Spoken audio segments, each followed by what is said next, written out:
Mr. Fattah. Thank you, Mr. Chairman.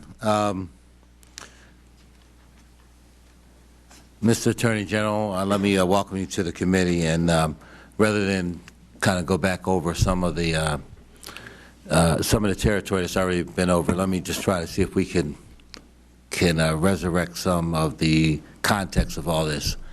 Now, President Reagan and President Bush, the first Bush, they criticized on behalf of our country China, for instance, for locking people up, not having trials, secret charges, secret evidence. They said that this was not appropriate in a civilized world.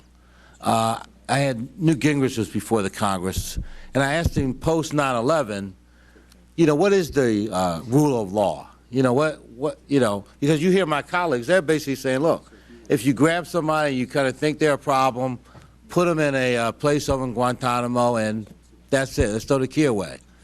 And the question really becomes is, how does our nation, how should we behave in the context of trying to promote to the rest of the world the rule of law? Would it be impossible for a president of the United States, a Ronald Reagan, a George Bush, to criticize China in the same context today, given the activities of the last 8 years? I wouldn't equate what the prior administration has done with certainly what we know about what the Chinese have done. And yet I think back to my confirmation hearing and what Senator Graham said, and I think it's profound. He said that what we decide to do in dealing with these terrorists says more about us than it does about them. And we have a great tradition, and we have great systems that have been shown to work. People look at the United States and our legal system, and it's held out as the gold standard. I have great faith in the abilities of our judges, the people who serve as jurors, the people who are responsible for the protection of people who are involved in trials, to handle these matters in a way that we always have. Well, I do too. I think it, and I've said this before, in terms of this matter of whether someone should have a trial in New York City who killed 3,000 people almost on 9/11. If someone had killed so many Philadelphians, we would expect that there'd be an opportunity for justice to be done and for the community there to be able to participate in a trial and for the families to be, now. So I could just interrupt. There actually is a federal statute that says that the trial has to be held in the place where the murders occurred in a capital case. If he could live long enough to get to trial in Philadelphia, we would expect for him to come to trial in Philadelphia.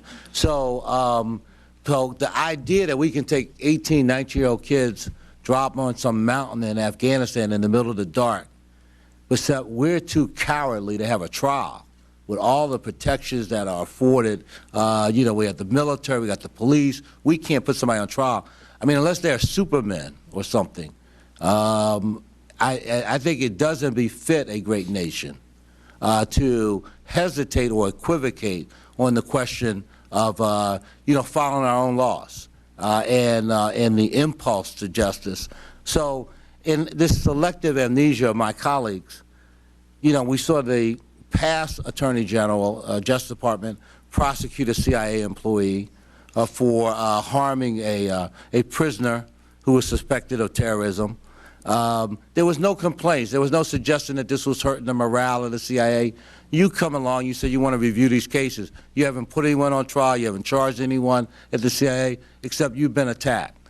This administration, as you point out, following the same, in the same case, trying the last perpetrator in a civilian court. They didn't criticize the others who have been tried in civilian court by the Bush administration.